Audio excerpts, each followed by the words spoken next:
horticultural areas where the damage has been of a very significant scale. And while we can see the images of that on the TV news in the evenings, actually seeing it up front really brings home the reality of that. I've just had the opportunity to meet with many of the growers. I had the opportunity during the course of the day to speak with many of them, and I want to acknowledge just how tough they're doing it at the moment. For many of them, they put their heart and soul into their annual growing, and to have this happen when it happened, how it happened, and to see the effect that that's had on them, that's something that I think all New Zealanders should acknowledge. There's a lot of work to do ahead. Some of these things will happen more quickly than others. Things like reopening roads and so on, that's the start of the process. But actually there's a long road ahead for us. So I just want to provide a reassurance to them that we're listening to them. We're taking on board the feedback that they've been giving us. We're committed to making sure that we get this region back on its feet as fast as we can. There aren't any easy answers here, but we'll work through the next part of this process carefully to make sure that we can get this region up and running again as quickly as we can. How concerned are you that the impacts of the cyclone, what the impacts will do to food prices? Look, to some extent that's going to depend on decisions that get made in the next little while about, exactly which of the crops can still be harvested, which are completely written off. Obviously, clearly there's quite a lot that's completely written off. Some are still being assessed as to whether they can be harvested. And of course, it may be more expensive to harvest what's left because of the issues around transport and around access and so on. So still too early to say, I think, on that. Prime Minister, what concrete changes can those horticulturists in there see in terms of clearing the silt, fixing those stock banks? Those are the first things they want. What then we're going to go back to Wellington and stock? Yeah, so that meeting's still ongoing, and I want to allow them to continue to express exactly what it is that they want and what it is that they need, so that we can then start to work through that. Clearly there's a balance here between getting the place cleaned up, but also the work that we need to do to try and prevent these sorts of things happening again in the future. So things like stock banks and so on, we need to take a good close look at that to make sure that they're not in a position where they clean up only to find the rain comes down and the whole thing happens all over again. That's a message that we heard from them pretty clearly in there as well. So I want to let that meeting run its course, and of course that ongoing discussion to continue, but we'll take that feedback on board and we'll work through that. Ratahi Cross said to you, I hope you've got a lot of money in the bank. Don't want to be Prime Minister right now, I hope you've got a lot of money. Is there more money for them? What are you offering? Look, we know that more government support is going to be required. We've got to work carefully through what that looks like, how we can do that equitably and fairly and transparently. So we'll work our way through that. Do you think that the rebuild will cost more than you first estimated? I think there was a figure of 13 million or something. Is that what would you put that at now? Look, I think those kind of big round figures at this point aren't particularly useful, particularly when we're in the stage where assessing the damage is still ongoing and the cost of the cleanup is still unknown. Exactly the best way to do the cleanup is still not yet clear. So I think we just need to work through that process. It'll cost as much as it costs, but at this point I think just throwing big numbers around isn't really going to mean a lot to most people. They want to know maybe what it's going to cost for them, and they'll have a bit more of an indication of that. There was a meeting last night of the S Valley community. I think Stuart Nash was there, and there was quite a bit of concern that came out, and people feeling they were neglected and that, and having to take things into their own hands. And we're hearing that from other communities as well. I know you've been asked this 100 times, but what do you think the solution is to get that message across to them that they are supported? Look, we are taking their feedback on board and we are listening to what it is that they are saying. My message to them is, when it comes to issues around safety, for example, we have got the Commissioner of Police putting extra resource into the region. I've had regular ongoing conversations with him. I had another conversation just this morning, again following up on some of the conversations that have happened in the last 24 hours. We hear the message, we hear the concern, but we also just hear the heightened level of anxiety at the moment because it's a really tough situation. And I think people who find themselves in this position have a right to feel nervous, they have a right to feel anxious, they have a right to feel angry because this is an unjust situation.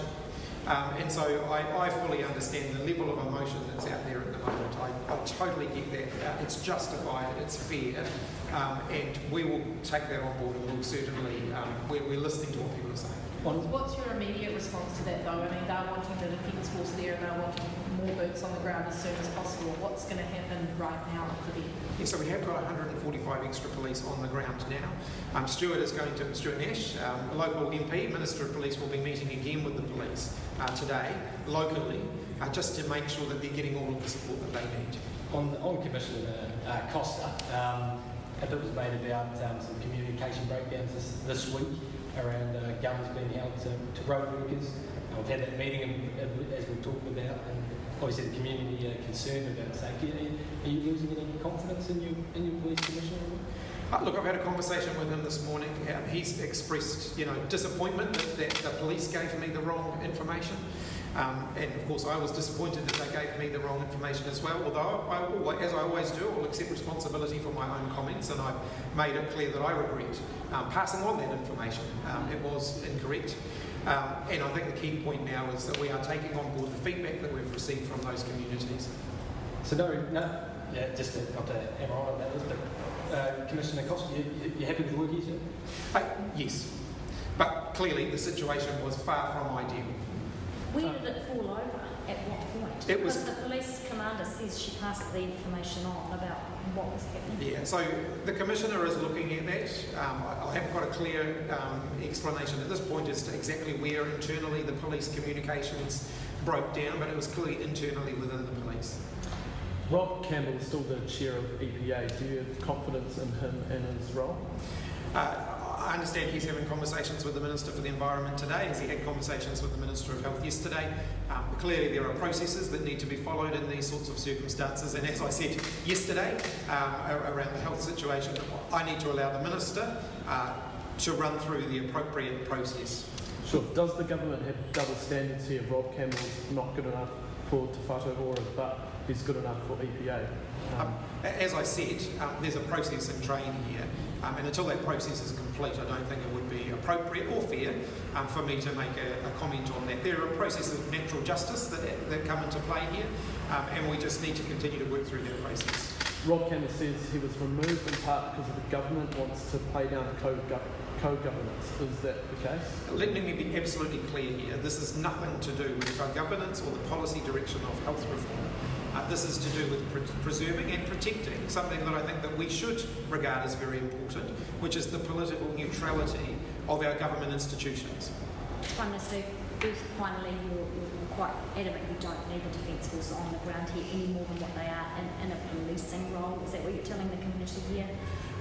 The police still have the ability to bring in more police from around the rest of the country if they feel that that is needed.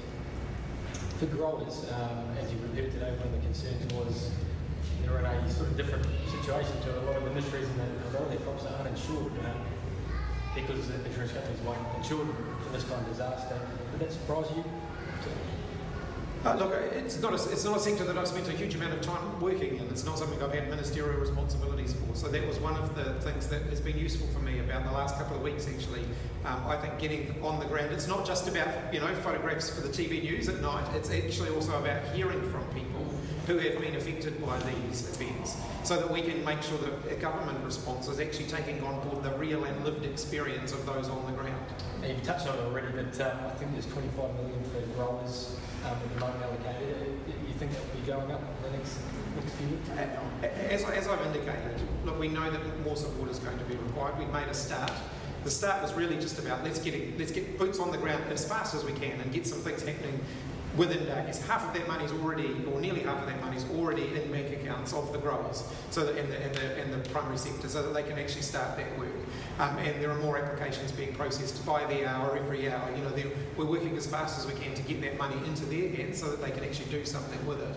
But we know that that's, we said at the time this is a starting point, and we know that there's going to be more support needed. Was there anything today that you saw that would stay with you? Any particular sign or comment? Look, I think all of it will stay with me. I think, when you're driving past orchards and you see caravans and cars in the trees, you just realise the strength of the natural disaster that unfolded. That's pretty confronting.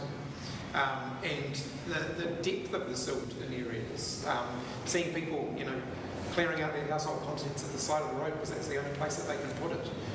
It's pretty tough. You off to Wairoa, Prime Minister? We had a little bit of a hiccup today. Yeah, look, second go visiting Wairoa today, and unfortunately still hasn't happened, but I have promised them I'm going to get there. So look, I will, and I'll keep trying. We just haven't been able to literally land it just yet, but we'll keep trying. Yeah, just on that, I mean, do you have concerns for that related to the forces? Do you have concerns? I mean, you were meant to be on NH90, but it had to be cancelled for maintenance sort of work, and it was doing that again yesterday. Do you have concerns for the forces around there? Look, they've been working hard. The Defence Force have been working around the clock. They've been putting in a lot of hours. They're getting support. All equipment, regardless of how well maintained it is, still needs to have maintenance when you're sweating it really hard and when you're working it really hard. So I think I have absolute confidence in our Defence Force. I think they've done an amazing job so far. I also want to acknowledge the private sector input here as well. At lunchtime today I got to go out to the aerodrome and visit some of the helicopter companies who have just been putting everything into this in terms of doing everything they can, dropping off groceries to people, picking people off roofs, doing all of the things that they have done in the last few weeks. It's not just been the government and the military, but actually there's been a heck of a lot of community involvement in what's happened so far as well, and I want to really acknowledge that. The goodwill that's been out there has been absolutely phenomenal. Will there be recompense for private people who are using their own planes, their own helicopters, because many of them are running out of money?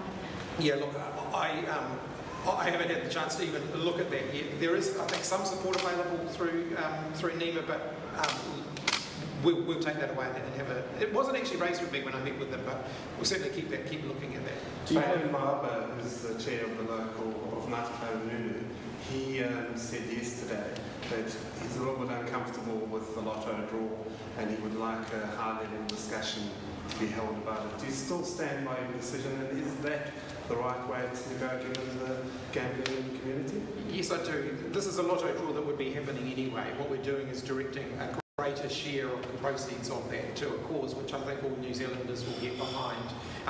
We still have Lotto draws. If people want to have a wider argument about whether we should have a Lotto draw each week, they're welcome to do that. But in this case, we're directing the proceeds from one particular Lotto draw into something which I think is absolutely worth it. In lieu of being able to get to Wairoa today, what's your message to those residents who may still be feeling pretty isolated and confined? Yeah, so we're doing everything we can to make sure the supply lines stay open for them. Roading access has been intermittent and telecommunications have been intermittent, but we're doing everything we can to try and keep that supply line open. They have absolutely not been forgotten about. The fact that I haven't been able to be down there on the ground doesn't mean I haven't been trying, and it doesn't mean that I am, I'm going to give up. I'm going to still try and get there to speak to them in person, but I want to acknowledge that it's been really tough for that community, particularly because the size of the community and the fact that for the community of that size, it's one of the larger completely isolated areas that we've had. They do have some road access now though, and I know the crews are working really hard to try and keep it. I've just got a couple of other questions. Yeah. TikTok related. Some Five Eyes partner countries are banning government staff and having TikTok on state-issued phones. Are you looking into whether New Zealand should do this given the security risks? I haven't got an announcement to make on that one today. Sorry. Yeah. And now to Matatini. Yes. Matatini reached over 100,000 people at the event with people online and visiting. Will Matatini get further funding for the upcoming budget? I attended Matatini in the weekend. It was an amazing event, one I think all New Zealanders should be really, really proud of. I know that we need to work with them to make sure that they have a sustainable funding situation going forward. We're having conversations with them about that now. I don't want to preempt what that might look like, but clearly, do we want to see Te Matatini continue and to grow and to thrive? Yes, we do. Prime Minister, assessing your own performance, is there anything you look back and think you could have done differently or better? You mentioned apologising for some of the police statements. Is there anything else you wish you could have done better? Look, undoubtedly when you're confronted with an emergency situation, not everything's going to be 100% right all of the time. And that goes for everybody involved in the response. People will be working with imperfect information. Let's recognise that the teams on the ground here had pretty patchy communications often in that first period of time, and so just relaying information was challenging in And so I think we need to give people a little bit of, we need to give them a little bit of leeway for that. If I look back on my own input over the last couple of weeks, look, I'm satisfied that I've given it my best go. That doesn't mean I will have been perfect though. Okay, thanks everybody.